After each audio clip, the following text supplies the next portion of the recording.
दोस्तों, द्वारका हिंदू धर्म और इतिहास में एक बहुत ही पवित्र स्थान रखता है। यह हिंदू धर्म के 7 पवित्र सिटियों यानी सप्तपुरी में से एक माना जाता है। यह शहर भगवान कृष्ण से जुड़ा हुआ है, जो हिंदू धर्म के एक प्रमुख देवता हैं।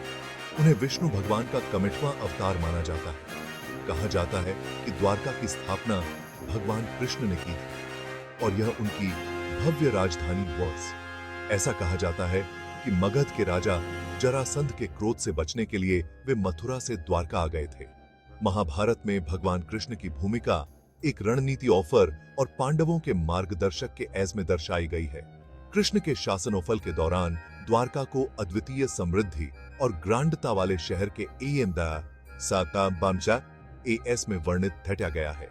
कुरुक्षेत्र युद्ध और भगवान कृष्ण के जाने के बाद माना जाता है कि द्वारका समुद्र में डूब गया था।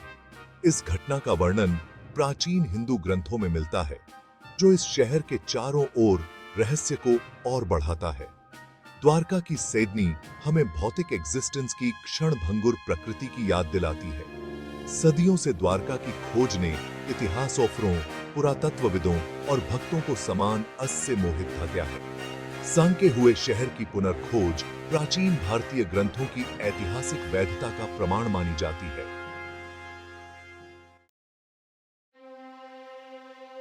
द्वारका के सैंकने की सैदनी हिंदू पौराणिक कथाओं में एक शक्तिशाली प्रतीक है। यह सबसे शानदार कृतियों के भी नश्वर होने की बात करता है। थैटमवदंतियों का कहना है कि शहर समुद्र से प्राप्त भूमि पर बनाया गया था। यह समुद्र देवता वरुण के कैमेचीरवाद से संभव हुआ था। महाभारत में द्वारका के सैंकने को एक प्रलयोपरी घटना के एज में वर्णित ठहराया गया है। यह घटना कृष्ण के रिश्तेदारों रिमाइंडरों के बीच भयंकर युद्ध के बाद हुई। यह शहर, जो कभी धार्मिकता और समृद्धि का प्रतीक था, एक नाटोफय अंत का सामना करना पड़ा। यह संघर्ष और लालच की विनाशोपरी प्रकृति के बारे में एक सतर्क सैदनी बनी। सदियों तक द्वारका की सैदनी कमेस था और लोक कथाओं का विषय बनी रही। हालांकि 20वीं शताब्दी में भारत के गुजरात के तट पर खंडहरों की खोज ने थैटमवदंती में नए सिरे से रुचि जगाई। क्या यह भगवान कृष्ण का प्रसिद्ध शहर हो सकता है? द्वारका की खोज ऑफ वल एक पुरातात्विक प्रयास नहीं है, बल्कि भारत की सांस्कृतिक स्मृति के ऑफ अंद्र की यात्रा है। शहर के अवशेषों की पुनर्खोज एक गौरवशाली अतीत का ठोस प्रमाण प्रदान करती है।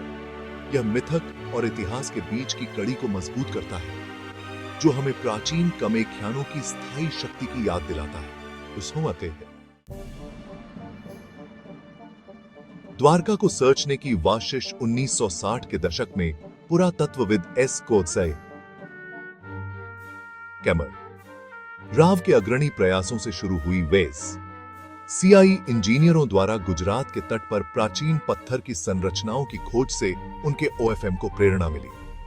महाभारत की हिस्टोरिकलता में दृढ़ विश्वास रखने वाले राव ने थी से खोए हुए शहर की संभावित कड़ी के एज में देखा।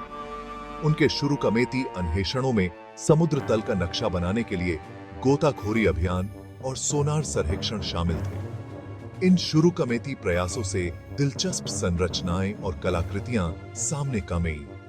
इन खोजबीन ने एक जलमग्न शहर की पहली कामाकर्षक झलक प्रदान जिसने कमेगे की जांच को बढ़ावा दिया। भारतीय पुरातत्व सर्वेक्षण यानी एएस कामे की सीआई पुरातत्व ईओफाई 1980 के दशक में खोज में शामिल हुई। उन्होंने साइड स्कैन सोनार और पानी के भीतर फोटोग्राफी जैसी अधिक उन्नत तकनीवासन को नियोजित जिसने साइट के अधिक व्यवस्थित और विस्तृत अन्वेषण की अनुमति दी। पुरातत्वविदों, सीआई इंजीनियरों और गोताखोरों के सहयोगात्मक प्रयासों ने धीरे धीरे जलमग्न शहर की एक स्पष्ट तस्वीर पेश ऑफ। दशवाजन के अन्वेषण में की गई खोजबीन ने द्वारका के लेक कम्यूट निर्माण और अंतिम जलमग्नता के बारे में हमारी समझ को काफी उन्नत ठहराया है। भाग 4 टेक्नोलॉजी से अतीत का खुलासा। सीआई पुरातत्व और पानी के भीतर अन्वेषण तकनीक में प्रगति से द्वारका की खोज में काफी मदद मिली है। इन उपकरणों ने शोधकर्ताओं को समुद्र तल का नक्शा बनाने, जलमग्न संरचनाओं की पहचान करने और उल्लेखनीय सटीकता के साथ कलाकृतियों को पुनर्प्राप्त करने में सक्षम बनाया है। साइड स्कैन सोनार एक ऐसी तकनीक जो समुद्र तल की छवियों को बनाने के लिए ध्वनि तरंगों का उपयोग करती है, ने शहर के ले कम्यूट को रेखांकित करने में महत्वपूर्ण भूमिका निभाई। इस तकनीक ने तलछट की परतों के नीचे छिपी दीवारों, सड़वासन और अन्य स्थापत्य विशेषताओं की पहचान करने में मदद और पानी के भीतर फोटोग्राफी और वीडियोग्राफी ने जलमग्न संरचनाओं का दृश्य दस्तावेजीकरण प्रदान ने शोधकर्ताओं को प्राचीन द्वारका में नियोजित निर्माण तकनीवासन और स्थापत्य शैलियों का अध्ययन करने की अनुमति दी। कैमरों और रोबोटिक हथियारों से लैस दूर से संचालित वाहनों यानी कैमरोवी के उपयोग ने अन्वेषण क्षमताओं को और बढ़ाया।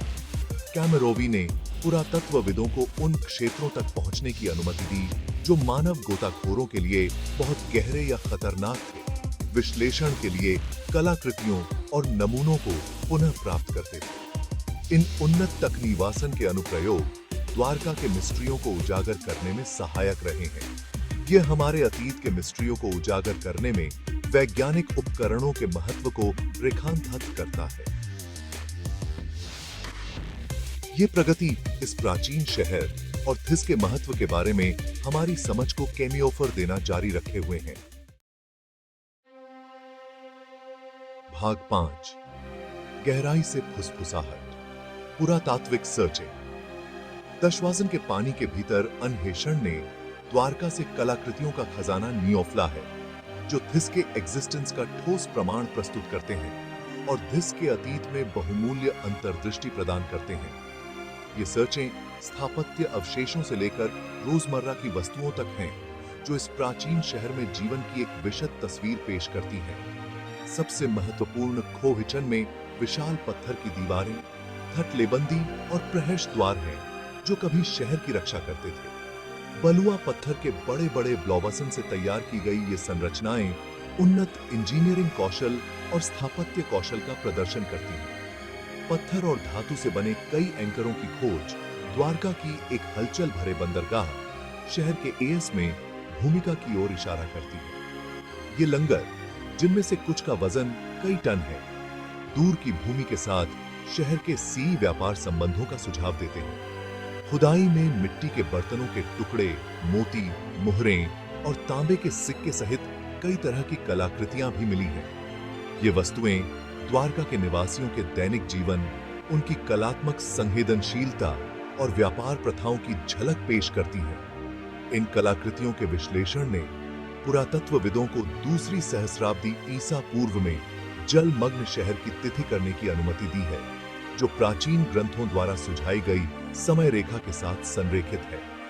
ये सर्चें इतिहास में द्वारका के स्थान को मजबूत करती हैं और भारत की समृद्ध सांस्कृतिक विरासत के लिए एक ठोस कड़ी प्रदान करती हैं। भाग 6 खोज जारी है, सतत अनुसंधान और भविष्य के निहितार्थ। द्वारका की खोज अभी खत्म नहीं हुई है। चल रहे शोध इस मिस्ट्रीमय शहर की नई परतों को उजागर करना जारी रखे हुए हैं, जो थिस के इतिहास, संस्कृति और अंतिम पतन पर प्रोफश डालते हैं। नई सर्चें और व्याख्याएं इस प्राचीन से शक्ति के बारे में हमारी समझ को लगातार परिष्कृत कर रही हैं। वर्तमान शोध जलमग्न संरचनाओं के त्रिकाम्यामी मॉडल बनाने के लिए उन्नत इमेजिंग तकनीवासन का उपयोग करते हुए अधिक विस्तृत पानी के भीतर खुदाई करने पर औफंद्रित है। वैज्ञानिक उन पर्यावरणीय औफवासन का भी विश्लेषण कर रहे हैं जिन्होंने द्वारका के जलमग्न होने में योगदान दिया होगा, जैसे कि समुद्र के स्तर में परिवर्तन और विवर्तनिक गतिविधि। द्वारका के अध्ययन के पुरातत्व के दायरे से परे दूरगामी निहितार्थ हैं। यह प्राचीन भारत में प्राचीन जहाज निर्माण, तकनीवासन, सेआई व्यापार मार्गों और सिटी नियोजन में बहुमूल्य अंतर्दृष्टि प्रदान करता है। शहर की सिडनी सतत वियोफस और तटीय बस्तियों पर जलवायु परिवर्तन के प्रभाव पर भी बहुमूल्य सबक देती है। द्वारका के मिस्ट्रियों को उजागर करने की खोज हमारी सांस्कृतिक विरासत को संरक्षित करने के महत्व की एक शक्तिशाली याद दिलाती है।